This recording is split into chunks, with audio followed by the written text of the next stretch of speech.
Hello నమస్తే, నేను journalist Srinivas. ఈరోజు న్యూస్ అనాలిసిస్లో ముందుగా ఆంధ్రప్రభ పేపర్లో వార్తలు చూద్దాం. బీసీ రిజర్వేషన్లపై పగడ్బందీగా ముందుకట. ఇటు ఆర్డినెన్స్ జీవో, అటు ఎన్నికల నోటిఫికేషన్ ఏకకాలంలో విడుదలకు రాష్ట్ర ప్రభుత్వం కసరత్తు. నేడు రేపు రాజ్భవన్కు చేరిన ఆర్డినెన్స్ దసరం. న్యాయ కోవిధులు, పంచాయతీరాజ్ చట్ట నిపుణులతో సీఎం రేవంత్ వరుస మంతనాలు. ఆర్డినెన్స్కు అవరోధాలు తలెత్తకుండా సీఎం మాస్టర్ ప్లాన్.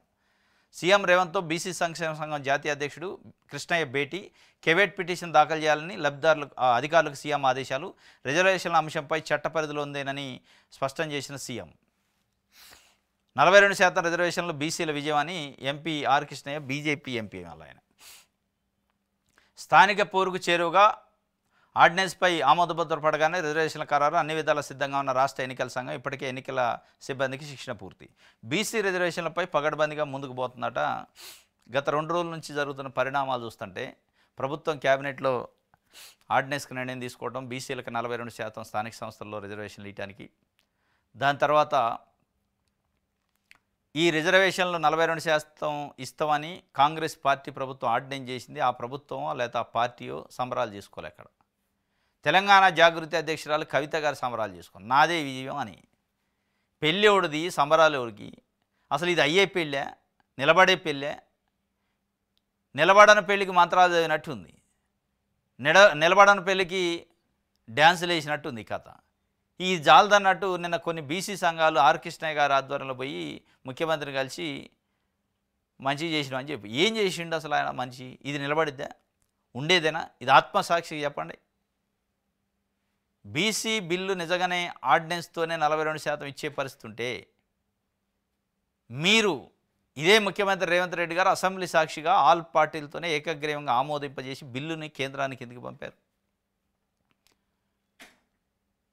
ఇదెందుకు, అదెందుకు?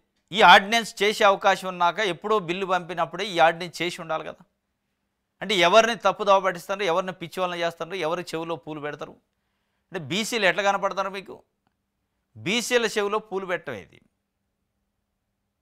స్వయంగా అది భారత రాజ్యాంగం ప్రకారం, చట్ట ప్రకారం ఆర్డినెన్స్ నిలదు. కాబట్టే మీరు ఇచ్చిన ప్రాసెస్, మీరు చేసిన ప్రాసెస్ అసెంబ్లీలో బిల్లు పాస్ చేసి ఆ బిల్లును కేంద్రానికి పంపిస్తే కేంద్రం పార్లమెంట్లో పెట్టి బిల్లును పాస్ చేపిస్తే అప్పుడు చట్టం అయితే అది వ్యాలిడిటీ. అది మన పక్కనే ఉన్న తమిళనాడులో జరిగింది. తమిళనాడులో ఇప్పుడు అమలవుతుంది. 50% సీలింగ్ రిజర్వేషన్ల పైన సుప్రీంకోర్టు చెప్పింది. కానీ చట్టం చేసుకుంటే సుప్రీంకోర్టు ఏం చేయలేదు అనేది తమిళనాడు ప్రూవ్ చేసింది. అక్కడ 69% రిజర్వేషన్లు ఉన్నాయి, రిమైనింగ్ 31% ఓపెన్ ఉంటుంది. ఇక్కడ మన దగ్గర 50% రిజర్వేషన్లు ఉండాలి, ఇంకొక 50% ఓపెన్ ఉండాలి. అది చట్టం చెప్తుంది. ఆ చట్టాన్ని మార్చాలి, సవరణ చేయాలి. అది చేసే హక్కు మన భారతదేశంలో రాష్ట్ర అసెంబ్లీలకు లేదు. కాబట్టే మీరు అసెంబ్లీలో బిల్ పాస్ చేసి కేంద్రానికి పంపారు. అది ఆడుంది. ఇది ఒక గేము. ఈ గేమ్లో వాళ్ళ సంబరాలు, రంగులు పూసుకోవటాలు, ఒకళ్ళు రంగులు పూసుకోవటం, ఇంకోళ్ళు సంబరాలు చేసుకోవటం, ఇంకోళ్ళు శాలువాలు కప్పటం. ఏంది ఇది? ఎవరిని ఫూల్స్ చేస్తున్నారు? ఇది అర్థం లేని ఆర్డినెన్స్. ఇది నిలబడేది కాదు. అయినా కానీ పగడ్బందీగా అమలు చేయాలట, కసరత్ చేస్తుందట, చెరువుకుందట. ఇదంతా ఒక వారం డ్రామా నడిచాక మొత్తం ఆల్ ఆఫ్ సడన్గా లేదు, ఇది ఆగిపోయింది. బీజేపీ వాళ్ళు గవర్నర్ తొక్కిపట్టినాను, లేదా గవర్నరు ఓకే చేసిండనుకో, ఎవరైనా కోర్టుకు పోయారనుకో, బీజేపీ వాళ్ళు కోర్టుకు పోయారు, బీఆర్ఎస్ వాళ్ళు కోర్టుకు పోయారు అని చెప్పే కార్యక్రమం. కానీ దీన్ని నమ్మరు. ఎందుకంటే నువ్వు అసెంబ్లీలో బిల్లు పాస్ చేయకుండానే ఈ ఆర్డినెన్స్ చేసిండు. నిజంగానే రేవంత్ రెడ్డి ప్రయత్నం చేసిండు, ఇది ఒక వే ఉంది అని వీళ్ళు ఆపారు అనుకోవచ్చు. నువ్వు ఆడ ఒక తప్పటడిగి వేసి ఏడకొచ్చి మళ్ళీ దాన్ని ఇంకో రకంగా చెబితే ఎవడు నమ్ముతాడు?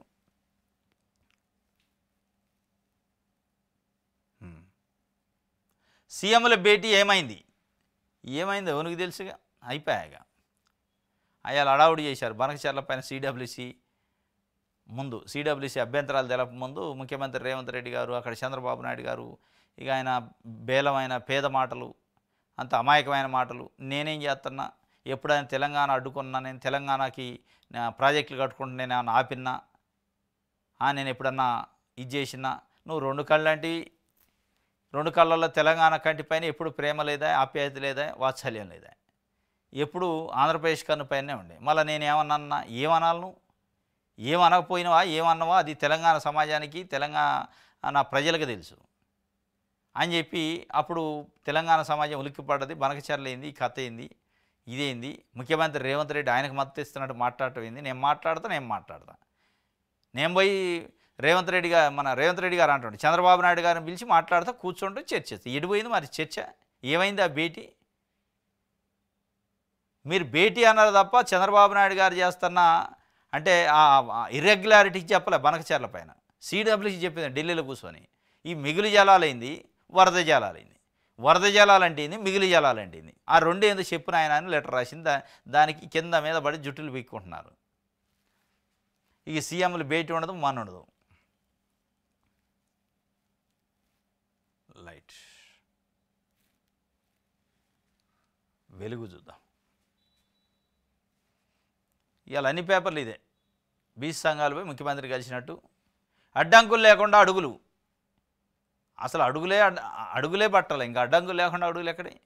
అడుగే కాదు అది, అడ్డంకులతోనే అడుగులు కాదు, అసలు అడుగులే లేవు. ఇంకోటి రాజసింగ్ రాజీనామా ఆమోదమైందట, వెంటనే అమల్లోకి వస్తుందని బీజేపీ చీఫ్ నడ్డా, ఢిల్లీ పెద్దలు నా ఆవేదన పట్టించుకోలేదని రాజసింగ్, దేశద్రోహులు ధర్మద్రోహులపై పోరాడతానని వెల్లడి. Goshamahal BJP party MLA BJP పార్టీకి రాజీనామా చేసిండు.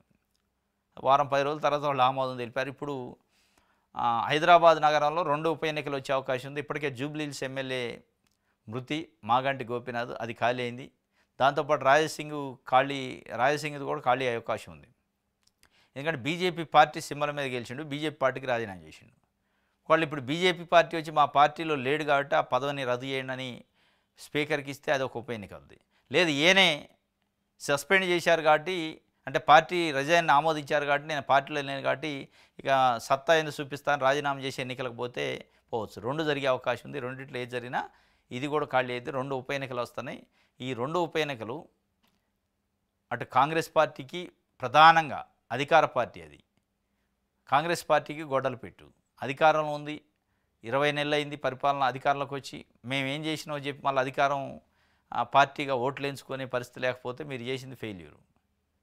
ఇక బీజేపీ పార్టీ రాజాసింగ్ ఒకవేళ అది ఖాళీ అయిందనుకో, రాజాసింగ్ బీజేపీ బ్రాండ్ ఒకటి రాజాసింగ్ బ్రాండ్తో గెలిచిండు. ఇప్పుడు ఇవాళ బీజేపీ నిజంగా నాడు గెలవలేదనుకో అవుట్, అంటే రాజాసింగ్ ఇన్ఫ్లుయెన్స్ ఎంత తెలుస్తుంది. ఇక బీఆర్ఎస్ పరిస్థితి అదే, అంటే 3 పార్టీలకి సంకటమే. బీఆర్ఎస్ సిట్టింగ్ ఎమ్మెల్యే గోపీనాథ్, అక్కడ బీఆర్ఎస్ గెలవకపోతే బీఆర్ఎస్ కూడా వీక్ అయిందనేది వద్ది. మొత్తానికైతే 2 ఉప ఎన్నికలు జూబ్లీహిల్స్ అండ్ గోషామహల్ ఉండే అవకాశం ఉందట.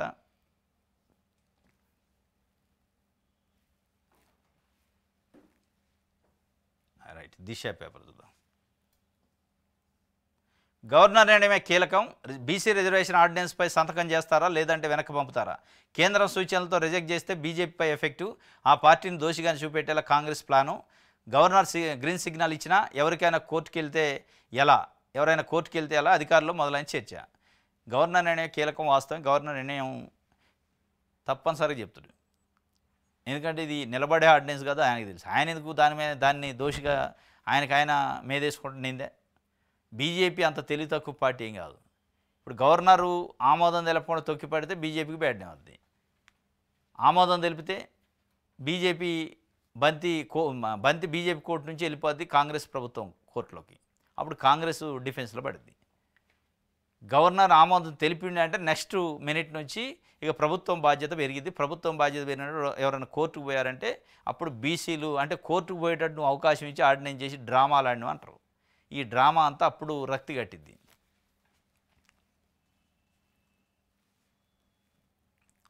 నగరంలో మరో ఉప ఎన్నిక, జూబ్లీహిల్స్తో పాటు గోషామహల్ సైతం రాజసింగ్ రాజీనామాతో బీజేపీ ఆమోదం అనివార్యమైంది. స్పీకర్కు బీజేపీ ఫిర్యాదు చేసే విషయంపై అనుమానాలు ఉన్నాయట. స్పీకర్గా నాకు తెలిసి బీజేపీ ఇప్పుడు ఫిర్యాదు చేయదు. ఈయనేమన్నా డైరెక్ట్ రాజీనామా చేస్తా, మీ ముఖాన్ని కొడతా, మీ పదవి వద్దు, నాకు ఏది వద్దని ముఖాన్ని కొట్టి బై ఎలక్షన్స్ కోరుకుంటే, రాజాసింగ్ బై ఎలక్షన్స్ కోరుకుంటే గోషామహల్కి వద్ది. బీజేపీకి అంత గట్స్ కానీ అంత ధైర్యం ఇప్పుడు లేవు. ఇప్పుడున్న పరిస్థితుల్లో ఆడ గెలవదు, గెలిచే పరిస్థితి లేదు, ఓడిపోయే పరిస్థితి ఉంటుంది. ఆ సందులోకి కాంగ్రెస్ బీఆర్ఎస్ వచ్చిందనుకో ఇక నెట్ట నిలున్న రామచంద్రరావు ఇట్లా అయితేనే పరుగు పోగొట్టుకున్నట్టయితే అధ్యక్షుడు అయితేనే. కాబట్టి ఇప్పుడు రాజాసింగ్ రాజీనామా ఆమోదించడం బీజేపీ మేడపైన కత్తిపడ్డది. ఇప్పుడు వాళ్ళ గొయ్యి వాళ్ళే దవ్వుకున్నారు. ఆ రాజీనామా నాటి పెండింగ్ పెట్టారన్నా ఏదో సంజాయి గింజాసి ఇచ్చి వదిలితే అయిపోయేది. ఇప్పుడు బీజేపీకే పెద్ద ప్రమాదం ఉంది.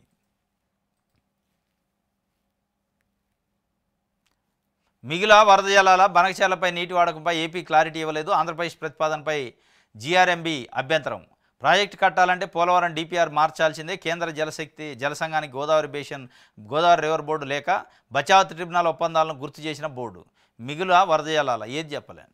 చంద్రబాబు నాయుడు గారు భేదం మాటలు నేనేముంది సముద్రంలో కలిసి నీళ్ళని వాడుకుంటున్నా. మరి అది ఏదో సముద్రంలో మిగులు జలాలా వరద జలాలా చెప్పురా నాయన అంటే ఇంతవరకు చెప్పుడు లేదట. లెటర్ రాశారు సిడబ్ల్యూసి. ఇక నిన్న GRMB Godavari river management board స్పష్టంగా చెప్పింది అది మిగులో తెలవదు, వరదో తెలవదు, డిపిఆర్ లేదు, మను లేదు, మొత్తం మార్చాలి దానిని. ఇక అది ఏదో తెలియకుండా ఇక నాకు కేంద్రంలో ప్రభుత్వం ఉందని చెప్పి అడ్డగోలుగా లెటర్ పెట్టిండు. ఇది అడ్డం తిరిగింది. ఇక 14వ తారీఖు పోతాడు చంద్రబాబు నాయుడు గారు పోయి అమ్మి తెలుసుకొని వస్తాడట. ఆడ ఏముండదు తెలవటానికి, ఏముండదు సపోర్ట్ చేయకుండా రావటం అడావుడి చేసి. మా ప్రభుత్వంలో పవర్ షేరింగ్ లేదు, కర్ణాటక తరహాలో ఎలాంటి ఒప్పందాలు లేవు, అందరం కలిసి టీం వర్క్ చేస్తున్నాం. హెచ్సియులో రోహిత్ వేముల ఆత్మహత్యకు పరోక్ష కారణమైన రామచంద్రరావుకు బీజేపీ ప్రమోషన్ ఇవ్వడం దారుణం. రాష్ట్రంలో డబుల్ సర్కారు వచ్చే అవకాశమే లేదు. ఢిల్లీలో మీడియాతో చిట్ చాట్లో డిప్యూటీ సీఎం బట్టి విక్రమార్క చెబుతుండు. అంటే కర్ణాటకలో ఒకటి ఇష్యూ నడుస్తుంది. డీకే శివకుమారు నాకు ఆఫ్ అయిన తర్వాత సిద్ధరామయ్యని తీసేసి నాకు ఇస్తున్నాను, 2.5 సంవత్సరాలు కంప్లీట్ అయింది, నాకు ఇవ్వండి అంటాడు ఆయన. ఒత్తిడి తెస్తాడు. ఇక సిద్ధరామయ్య ఏం చెప్తుండే, నేనే 5 ఏళ్ళు అంటాడు. ఈ గొడవ ఇప్పుడు నడుతుంది. బీహార్ ఎన్నికలు ఒకవైపు ఉన్నాయి, కాంగ్రెస్ పార్టీని డిస్టర్బ్ అయ్యే కార్యక్రమం ఇది.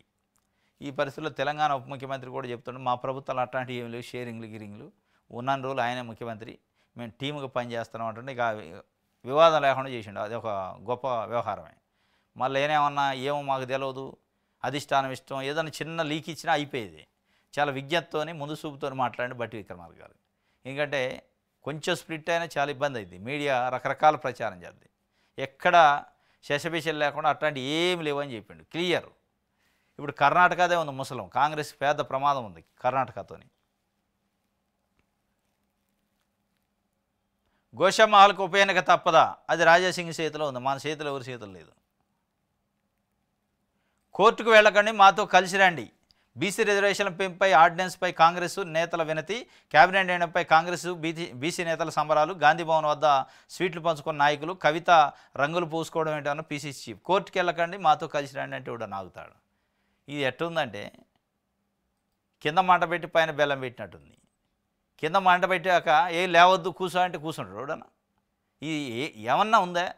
మీరే అంటున్నారు కోర్టుకి వెళ్ళకండి, మాతో రాకండి అంటే కోర్టుకి వెళ్ళొచ్చు అవకాశం ఉంది, మేము జాతర ఇవ్వడం మీరు పోయేటోళ్ళు పోండి అని చెప్పినట్టే ఉంది. ఇది ఎందుకు ఇట్లా ఈ మోసాలు? మరి ఇంత దారుణమా? అది అసలు ఏం లేని ఆర్డినెన్సు, అది చెల్లదు, నిలబడని ఆర్డినెన్స్ని పట్టుకొచ్చి ప్రచారం మేం చేసినాం అని. అంటే కామారెడ్డి డిక్లరేషన్లో చెప్పినాం కాబట్టి ఏదో చేసినట్టు డ్రామా ఆడటానికి తప్ప ఏం లేదు. ఇంత ఈజీగా ఆర్డినెన్స్ చేస్తే అయిపోయేదానికి రకరకాల విన్యాసాలు ఎందుకు చేశారు? అసెంబ్లీలో తీర్మానం అంటారు, లెక్కలంటారు, ఆ లెక్క తీతిరి, ఈ లెక్క తీతిరి, ఇవన్నీ ఎందుకు? కులగన్న అంటారు, కులగన్న చేశాక ఏమంటే డైరెక్ట్ చేయటం అంటారు, అదైన తర్వాత లేదు కేంద్రం చేసేటట్లేదు కాబట్టి పార్టీ పరంగిత్వం అని కొద్ది రోజులు అంటారు, మళ్ళా అసెంబ్లీ తీర్మానం చేస్తారు. ఇవన్నీ విన్యాసాల తర్వాత ఈ విన్యాసం చేస్తే ఇది కూడా నిలబడుతుంది. అది ఏది నిలబడిని ఆ నాటకాలు ఏది నిలబడినప్పుడు ఈ నాటకం ఎట్లా నిలబడింది, ఇది నిలబడిన నాటకం కాదు. ఇక మళ్ళీ కోర్టుకి వెళ్ళకండి, మాతో కలిసి రండి అని అప్పీల్ చేస్తాడు. కోర్టుకి వెళ్ళేటోడు ఎవడున్నాడు ఆపుతూ? రైట్. నమస్తే తెలంగాణ.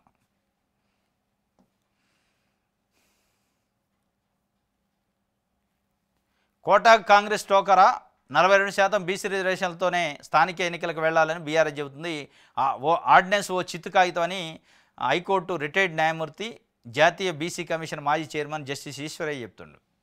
వాస్తవం ఇది. ఆర్డినెన్స్ అనేది ఓ చిత్తు కాగితం. ఆ చిత్తు కాగితం చుట్టూ సన్మానాలు, రంగులు పూసుకోవటాలు, శాలువాలు కప్పటాలు, ఈ గమ్మత్తుంది. అసలు సినిమాలకు కనపడుతుంది. 2 రోజుల నుంచి రాష్ట్రంలో సినిమా కనపడుతుంది. ఇదంతా ఒక జోకు లెక్క ఉంది. హైకోర్టు రిటైర్డ్ జడ్జి ఇది ఒక చిత్తు కాగితం అన్నాడు. ఇక ఆయనకు తెలియదా లీగల్? నువ్వు ఒకళ్ళు కాదు ఎంతమందిని ఆయన ఇది క్లారిటీకి చెప్పిండు. ఇది ముమ్మాటికి బీసీలను ఏమార్చే కుట్ర. ఇన్నాళ్ళు నిమ్మలంగా ఉండి ఇప్పుడు డ్రామాల. ఆర్డినెన్స్కు రాజ్యాంగ భద్రత అసలే లేదు. ఒక్కరు కాదు ఏకంగా 10 మంది అడ్వకేట్ జనరల్స్ వచ్చినా ఈ ఆర్డినెన్స్ నిలబడదు. అడ్వకేట్ జనరల్ కూర్చోబెట్టుకొని ఇది అయిద్ది అని చెప్పించి ఆయన చెప్పిండు కాబట్టి మేము చేసినామంటారు. ఒక్కళ్ళు కాదు 10 మంది ఏజీలు వచ్చినా కానీ అది నిలవదు అని చెప్పిండు. రేవంత్ ఒక్కరు కాదు ఏకంగా 10 మంది అడ్వకేట్ జనరల్స్ వచ్చినా ఈ ఆర్డినెన్స్ నిలబడదు. రేవంత్ చేసిన కులగండకు చట్టబద్ధత లేదు. ఇప్పటికిప్పుడైతే కేసీఆర్ తెచ్చిన చట్టమే దిక్కు. కాదు కూడదంటే బీసీలకు రిజర్వేషన్లే దక్కవు. బీసీలు న్యాయ పోరాటాలకు సిద్ధం కండి. రిటైర్డు హైకోర్టు న్యాయమూర్తి జాతీయ BC commission chairman justice Eswaraiah చెప్తున్నారు. ఆయన కూడా బీసీల సమస్యలపైన హక్కులపైన పోరాటం చేస్తున్నాడు. ఎట్టి పరిస్థితుల్లో జలది చిత్తు కాగితం అని డిక్లేర్ చేసిండు. ఈ చిత్తు కాగితం కోసం ఆర్ కృష్ణయ్య గారు పోయి సన్మానం చేయ, కవిత గారు నాదే విజయం అంటుంది. ఆ విజయం లేదు మనలేదు, మొత్తం నా వల్లనే వచ్చిందంటుంది. మరి వీళ్ళేం చిత్తు కాగితం అని వీళ్ళు వేస్తారు, ఆమె నా వల్లనే వచ్చింది నేనే సాధించినని ఆమె చెప్తుంది, కవిత కాదు. 75 ఏళ్ళు దాటితే దిగిపోవాల్సిందేనట మోడీకి ఎసరు పెట్టిండు మోహన్ భగవత్. నరేంద్ర మోడీకి 75 దాటినాయి. బీజేపీ ఎప్పుడూ ఉంది ఆ నిబంధన, దానికి చిన్న సవరణ చేశారు మోడీ కోసమే. నీతులేం చెప్పడానికి ఉంటాయి, ఏతులేమో ఎక్కువ ఉంటాయి. ఇదే కథ. బీజేపీ పార్టీ జాతీయ పార్టీలో దాంట్లో ఒక అజెండాలో బైలాలో ఉందట, 75 సంవత్సరాలు దాటిన వాళ్ళు రాజకీయాల్లో ఇక ఉండటానికి పదవులు తీసుకోద్దేమి, పార్టీ పరంగా రిటైర్మెంటే అని చెప్పి. ఆ రిటైర్మెంట్ కోటాలను అద్వానీని వీళ్ళని పక్కన పెట్టారు. మోడీ కాడికి వచ్చారు లేదు ఈయన 75 కాదు 85 దాకా కూడా స్ట్రాంగ్ ఉక్కు మనిషి శక్తి ఉంది అంటున్నారు. ఈ శక్తి ఉందా లేదా అనేది కాదు, 75 ఏళ్ళు నిండా లేదా అనేది పాయింట్ పెట్టుకున్నారు. మీరు అక్కడే ఇంకో నిబంధన పెట్టుంటే 75 ఏళ్ళు నిండా శక్తి కట్టుకుంటే ఉండొచ్చు అని పెడితే ఆ శక్తి సంగతి ఏందో చెప్తారు. ఆ శక్తి ఎవడు చెప్పాలా? శక్తి లేదు మనలేదు, చుట్టూ కోటరీని పెట్టుకుంటారు. ఇక వాళ్ళకి ఇసుకసారి మోహన్ భగతే ఆర్ఎస్ఎస్ చీఫ్ మోహన్ భగవతే చెప్పిండు క్లియర్, 75 ఏళ్ళు దాటిన వాళ్ళు రాజకీయాల్లో ఉంటారు. డైరెక్ట్గా మోడీ నాకుండా 75 ఏళ్ళు దాటిన వాళ్ళు రాజకీయాల్లో ఉండకూడదని చెప్పిండు. అంటే నువ్వేరా నాయన దిగిపో అని. దిగిపోతాడంటే దిగిపోడు, అంతే కుర్చీని వదిలిపెడతాడు. పక్కకు తప్పుకొని ఇతరులకు అవకాశం ఇవ్వాలి, శాల్వా కప్పారంటే దిగిపోమనే అర్థం అని భగవత్ చెప్పిండు. ఈ సెప్టెంబర్తో 75 ఏళ్ళు పూర్తి చేసుకున్న ప్రధానమంత్రి మోదీ, ఆర్ఎస్ఎస్ అధినేత వాళ్ళిద్దరూ రిటైర్ అవ్వాల్సిందేనన్న కాంగ్రెస్. నా విరమణ తర్వాత ప్రకృతి సాగు చేసుకుంటా అని ఇటీవల హోంమంత్రి అమిత్ షా వ్యాఖ్యలు చేసి, ఆయన విరమణ ఎక్కడ, ఈయనకి చాలా తేడా ఉంది age. RSS chief Mohan Bhagwat సంచలన వ్యాఖ్యలు, మోదీని ఉద్దేశించి అన్నారా రాజకీయ వర్గాల చర్చ. ఏక్ బార్ పింగ్లేనే కహాతా 75 వర్ష్కే హోనేకే బాద్ అని హిందీలో చెప్పాడు ఆయన. ఒకసారి పింగ్లే ఇలా అన్నారు, మీకు 75 ఏళ్ళు వచ్చిన తర్వాత శాల్వా కప్పి సన్మానం చేశారంటే ఇక దిగిపోవాల్సిన సమయం వచ్చింది, మీ వయసు అయిపోయింది, పదవి నుంచి తప్పుకొని వేరే వాళ్ళకి అవకాశం ఇవ్వమని అర్థం. నేను శాల్వా కప్పుకొని దిగిపోతాను, నువ్వు కూడా దిగిపో అని చెప్తున్నాను. ఆర్ఎస్ఎస్లో కూడా అంతేనా, 75 ఏళ్ళు. ఈయనకు సెప్టెంబర్లో 75 ఏళ్ళు వస్తున్నాయట. నువ్వు ఒక శాల్వా కప్పుకొని నేను ఒక శాల్వా కప్పుకుంటే ఇద్దరం దిగిపోదాం. ఇక నువ్వు శాల్వా కప్పుకొని కూడా ఉన్నావు అంటే నీకు శివునేతురు లేదని అర్థం. ఇక అని చెప్పనే చెప్పిండు. ఎవరో బయట వాళ్ళు చెప్పలే, రాహుల్ గాంధీ ఇంకోళ్ళు చెప్పలే, స్వయంగా ఆర్ఎస్ఎస్ చీఫే చెప్పిండు. మరి ఇప్పుడు ఏం చేస్తారో మోడీ అంటే నెక్స్ట్ 2029లో ప్రధానమంత్రి అభ్యర్థి ఎవరు బీజేపీలో అనేది ఇప్పుడు ప్రశ్న. ఆ ప్రధానమంత్రి అభ్యర్థిని బట్టి ఎన్నికలు ఫలితాలు ఈ కథతో ఉంటుంది. ఇప్పటిదాకా అంటే మోడీ ఒక బ్రాండ్గా చూపించారు, ఇప్పుడు ఏం చేస్తారో చూడాలా. రైట్, సాక్షి చూద్దాం.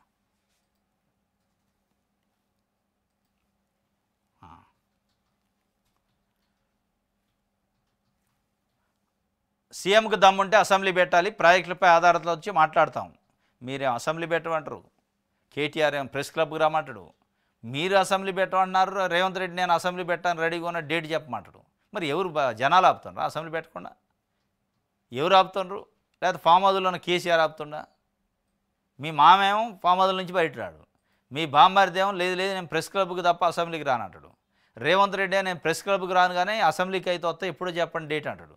మళ్ళీ నువ్వు వచ్చి పెట్టుద్దాము అంటే అంటే ఆయన ఎప్పుడో చెప్పి నేను పెడతా డేటు ఆ టైం పెట్టి మీరు చెప్పండి నేనే పెడతానే. ఇదంతా రాజకీయ డ్రామా అనమాట. కోటాకు కాపు కాద్దాం, కాపు కాయడానికి గొర్రెల మంది అదేమన్నా. కోటాకు కాపు కాయాలంటే చట్టం ఉండాలి, చట్ట పరిధిలో ఉంటే కాపు కాస్తే అయింది, చట్టం కాపలా కాస్తే అయింది కానీ మనం కాపలా కాస్తే ఆడైంది. ఇప్పుడు మీరు ముఖ్యమంత్రి కావాలి ఉట్టినే అవుతారా, కుర్చీ గుంజుకొని వేసుకుంటే కాదు కదా, దానికి ఒక రాజ్యాంగబద్ధమైన ప్రక్రియ ఉంది. ఓట్లు ఉండాలి, ఓట్ల తర్వాత ఎమ్మెల్యేలు గెలవాలి, వాళ్ళందరూ కలిసి ముఖ్యమంత్రిని ఎన్నుకుంటే ఇది. మీ సీటుకి ఎట్లయితే రాజ్యాంగబద్ధత ప్రకారం ఒక ప్రాసెస్లో రావాలనో ఈ చట్టబద్ధత 42% రిజర్వేషన్లు కూడా ఆ ప్రాసెస్లో కావాలి.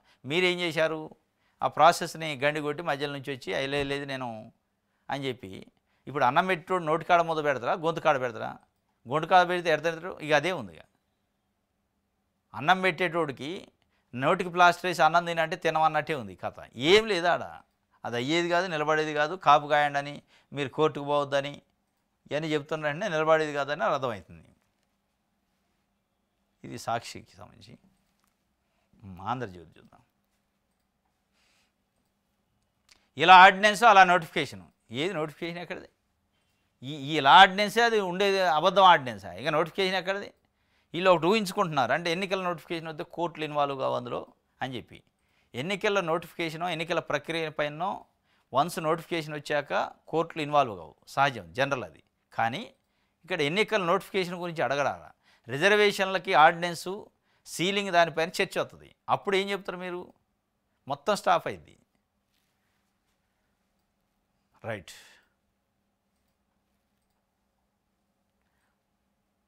స్థానిక సమరానికి సర్కారు సన్నద్ధం. సవరణలతో సిద్ధమైన పంచాయతీరాజ్ ఫైలు ఏ క్షణమైన గవర్నర్కు పంపే అవకాశం. సోమవారానికి ఆర్డినెన్స్ వచ్చే ఛాన్సు. స్థానిక ఎన్నికల నేపథ్యంలో క్షేత్రస్థాయిలో వేడెక్కుతున్న రాజకీయం. సీఎంకు బీసీ సంఘాలకు కృతజ్ఞతలు. ఆర్డినెన్స్ జీవో ఒకేసారి ఇవ్వాలని విజ్ఞప్తి. ఆ ఈటు లేదు, వేడి ఎక్కట్లే, వేడే లేదు, మంటే లేదు, వేడి ఎక్కడిది? అది నిలబడేది కాదు, ముఖ్యమంత్రితో సహా తెలుసు అది ఈ ఆర్డినెన్స్ నిలబడదని. హీట్ ఎక్కుతుందని ఈయన ఆంధ్రజ్యోతి ఆయన రాసిండి. ఇలా ఆర్డినెన్స్ అట, అలా నోటిఫికేషన్ అట. ఆ కాలేజీల్లో ఫీజులపై 6 వారాల్లో తేల్చండి. పిటిషన్ వేసిన ఇంజనీరింగ్ కాలేజీల ప్రతిపాదనలు పరిశీలించండి. కొత్త ఫీజులను ప్రభుత్వానికి తెలపండి. టీఏఎఫ్ఆర్సీకి హైకోర్టు ఆదేశం. ఫీజులు పెంచుకోవడానికి అనుమతి ఇవ్వాలన్న కాలేజీల విజ్ఞప్తి తిరస్కరణ. ప్రస్తుతానికి పాత ఫీజులే కథం అయిపోయాయి. జియో నెంబర్ 26 ఇష్యూ చేసింది గవర్నమెంట్. ఇంజనీరింగ్ కాలేజీలు ఫీజులు పెంచాలంటే లేదు, ఈ సంవత్సరం పెంచేది లేదు. దానిపైన మొత్తం కమిటీ వేసినాం. ఈ సంవత్సరం పాత ఫీజులతోనే షెడ్యూల్, కౌన్సిలింగ్ అని చెప్పింది. వెబ్ కౌన్సిలింగ్, వెబ్ అంతా అయిపోయింది.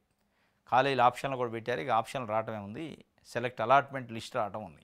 ఈ దశలో ప్రభుత్వం చేసిన జియో పైన కోర్టుకు పోయారు. కోర్టు చివాట్లు పెట్టింది. అది ఏదైనా ఒకటి ప్రభుత్వం చూసుకుంటుందని డిస్మిస్ చేసి పడేసింది. ఓ 2 నెలలు 6 వారాలలో దాన్ని పరిష్కరించండి, పెంచే అవకాశం ఉంటే చూడండి అని ప్రభుత్వానికి ఒక సూచన చేసింది. ప్రభుత్వం ఇప్పుడు పెంచలేదు, కనుక చేసేది ఏం లేదు. ఇక సుప్రీంకోర్టుకు పోతారు. రైట్. ఇది ఆంధ్రజ్యోతి. ఇది ఈరోజు న్యూస్ అనాలిసిస్. రేపు తాజా వార్తలతో తిరిగి కలుసుకుందాం. Thank you.